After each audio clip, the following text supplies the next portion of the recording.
16টি বছর আমরা নির্যাতিত হয়েছি। 16টি বছর পার্শ্ববর্তী একটি দেশ ভারত কর্তৃক নিয়ন্ত্রিত হাসিনা সরকার বাংলাদেশের সকল সম্পদ লুট করে, বাংলাদেশের ইতিহাসকে বিলুপ্ত করে, বাংলাদেশের সংস্কৃতিকে ধ্বংস করে, বাংলাদেশের সেই সংবিধানকে তছনছ করে দিয়ে তার পিতা যখন একদলীয় শাসন ব্যবস্থা কায়েম করেছিলেন, বাংলাদেশের মানুষ 1971 সালে যুদ্ধ করে যে দেশ স্বাধীন করেছিল, সেই দেশের মানুষের প্রতি আপনার পিতা শেখ মুজিব,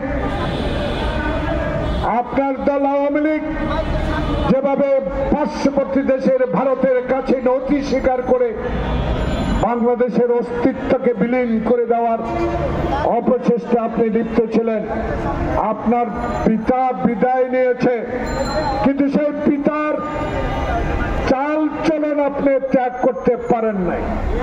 সেই পিতাকে অনুসরণ করে 71 সালে যে বীর মুক্তিযোদ্ধারা অস্ত্র হাতে খালি পায়ে একটি দুর্ধর্ষ বাহিনীর বিরুদ্ধে যুদ্ধ করে দেশ স্বাধীন করেছে, সেই দেশের প্রতি আপনার কোনো হাসিনা ভালোবাসা ছিল না। কারণ আমরা দেখেছি, আমরা যখন ঢাকা বিশ্ববিদ্যালয়ের ছাত্র ছিলাম, আমার নেতা সমুদ্র আবাজ অসুস্থ, সবার কাছে আপনারা তার জন্য দোয়া চাইব। আজকে আব্দুল কুদ্দুস মাখন জীবিত নাই, আজকে শাহজাহান সিরাজ জীবিত নাই, আজকে তাদেরকে অনুসরণ করে এই জন্য সেদিন শেখ মুজিবের সামনে আমিও এই ছোট্ট রাজনৈতিক কর্মী তাদের সাথে যাওয়ার সৌভাগ্য হয়েছিল। সেদিন অন্য কোনো দল ছিল না, ঢাকা বিশ্ববিদ্যালয়ের ছাত্র হিসেবে সেদিন আমাদের নেতারা শেখ মুজিবকে বলেছিল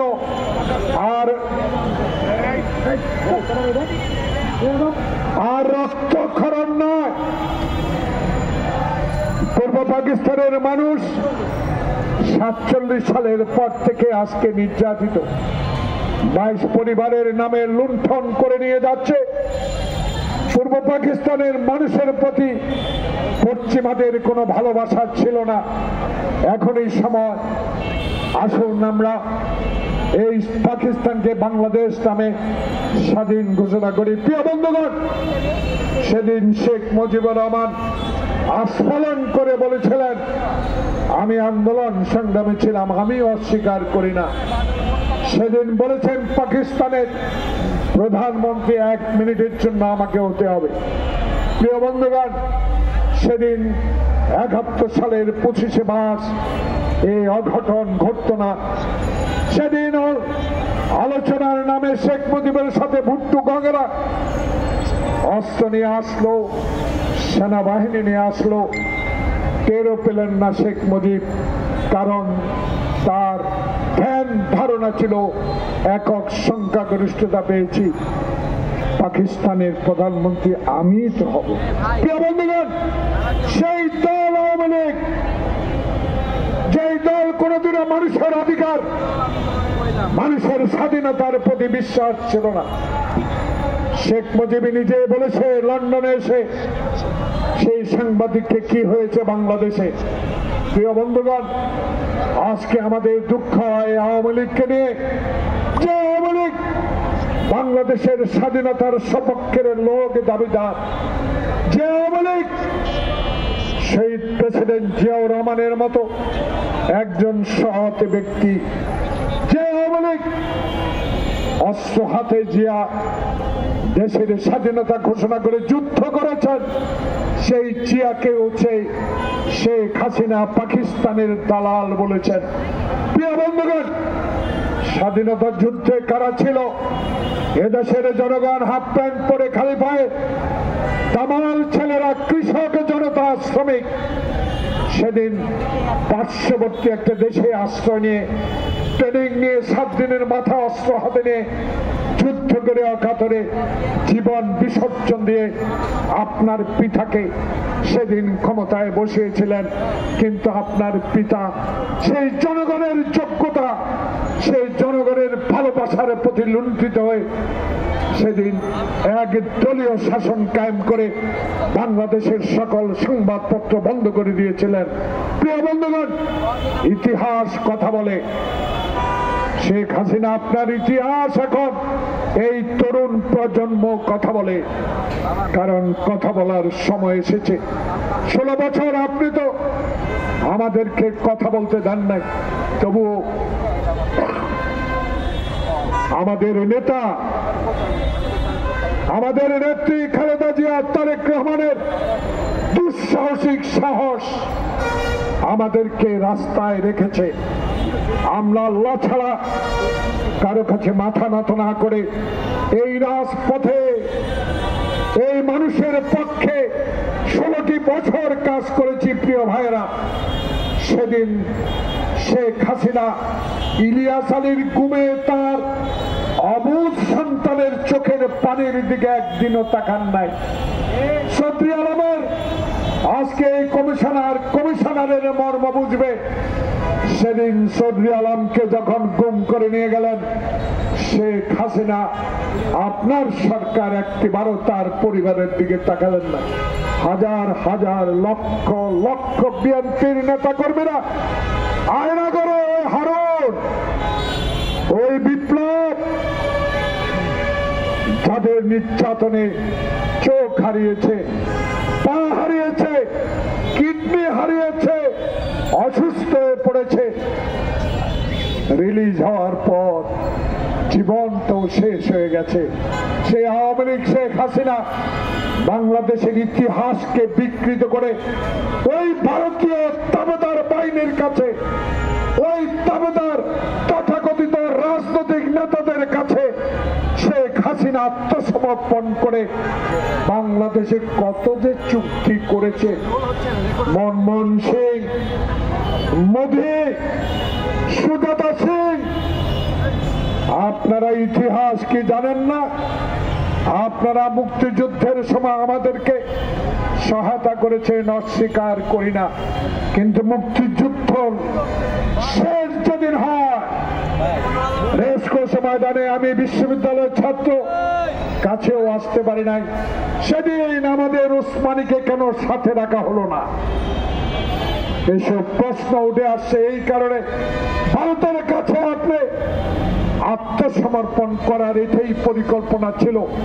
সেদিন স্বাধীনতার পর বাংলাদেশে শহীদ জিয়ার আদর্শ আজকে আমরা বলি। কেন বলি? এই জন্য বলি, আপনাকে ভালোবেসে, আপনাকে 71-এর পর ক্ষমতায় দিয়েছিল মানুষ, কিন্তু সে ভালোবাসা আপনি রাখতে পারেন নাই। আপনি কি প্রতিরোধ করতে পেরেছেন? ভারতীয় বাহিনী যখন আমার শিল্প কারখানা সব ধ্বংস করে তুলে নিয়ে যাচ্ছিল, যখন পাকিস্তানের সশস্ত্র বাহিনীর আধুনিক অস্ত্রগুলো লুট করে নিয়ে যাচ্ছিল, ব্যাংক কল কারখানা যখন সব লুট করে নিয়ে যাচ্ছিল, প্রতিবাদ করার কত সাহস আপনার ছিল না। তাই আপনার তার কন্যা শেখ হাসিনার ইতিহাস, সেই চুক্তি, মোংলা, চট্টগ্রাম, ট্রানজিট, সুতাদের আইনা, এরশাদকে ইলেকশনে যোগদান করা, সবকিছুই রয়ের একটি বিরাট ষড়যন্ত্র। প্রিয় বন্ধুগণ, তাই আওয়ামী লীগ আর পার্শ্ববর্তী দেশ হিন্দুস্তান একই সাথী। তাই আজকে বলতে চাই, এই হিন্দুস্তান, এই তত্ত্বাবধায়ক ইন্টেরিয়াম গভর্নমেন্ট ডক্টর ইউনূসকেও অশান্তিতে রাখার হীন প্রচেষ্টা। 2 দিন আগে দেখলাম এক আমেরিকান লোককে গ্রেপ্তার করা হয়েছে অস্থিতিশীল তৈরি করার জন্য, সেই ঢাকায় আসলো। প্রিয় বন্ধুগণ, হাসিনা দিল্লি, তার মেয়েও দিল্লি। যে সবচেয়ে বাংলাদেশের ক্ষতি করেছে সেই স্বরাষ্ট্রমন্ত্রী কি নাম, সেও দিল্লি, ইন্ডিয়া। আজকে যারা আমাদের রক্তে রঞ্জিত করে বাংলাদেশকে তছনছ করে দিয়েছে, তারা যারা এই ষড়যন্ত্রের সাথে সম্পর্কিত, ডক্টর প্রফেসর মোহাম্মদ ইউনূস, তত্ত্বাবধায়ক বৃন্দ, সম্মানিত তত্ত্বাবধায়ক বৃন্দ, মুখে হাত দিয়ে বলেন, এক একটি বছরে কয়েকজন ছাড়া আওয়ামী লীগের দুঃশাসন যারা করেছে তাদেরকে গ্রেপ্তার করতে পেরেছে।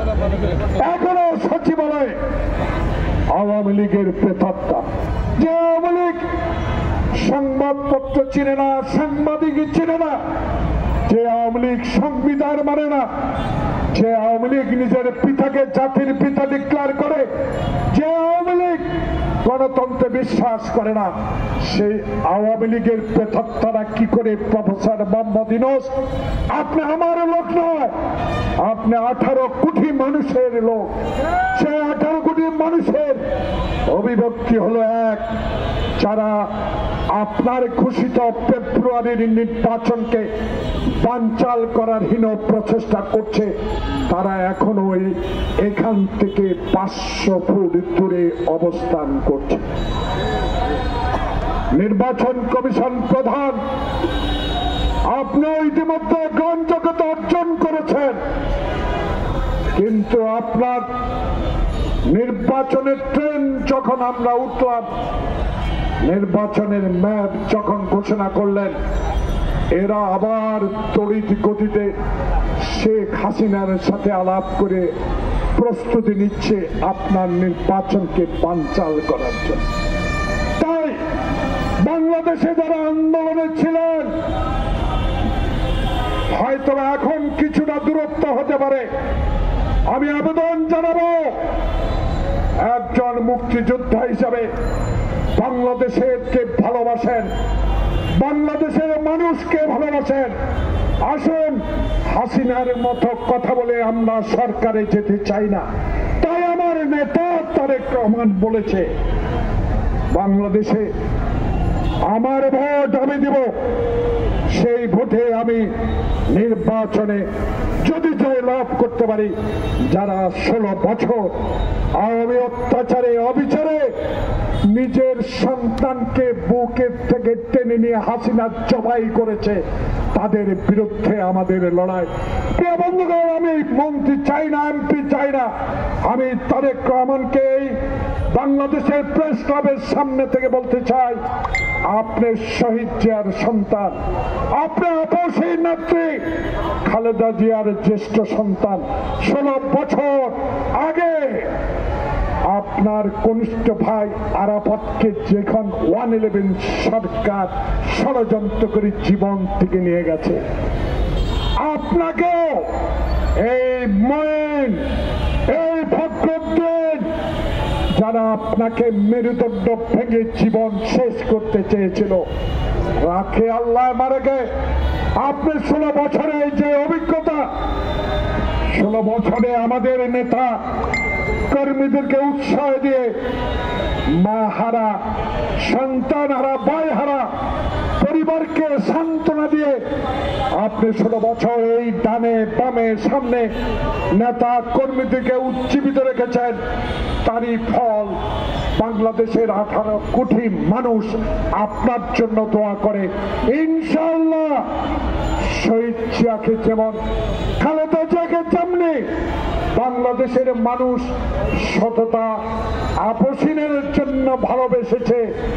আপনাকেও 16 বছর 10,000 কিলোমিটার দূর থেকে আপনি আমাদেরকে গণতন্ত্র রক্ষার জন্য যে উজ্জীবিত করেছেন, আল্লাহর কাছে এই জোহরের নামাজের আগে এই পবিত্র আমার বাবা শিক্ষকদের পক্ষ থেকে, অগণিত মানুষের পক্ষ থেকে আপনার জন্য দোয়া করব, আপনি যেন আপনার হাতে আপনার বাবার ঘোষিত স্বাধীনতার পতাকা সমুজ্জ্বল রাখতে পারেন, সেই দোয়া কামনা করে অপরাজয় বাংলা বাদল সর্দারকে ধন্যবাদ জানিয়ে আমি আমার বক্তব্য শেষ করছি।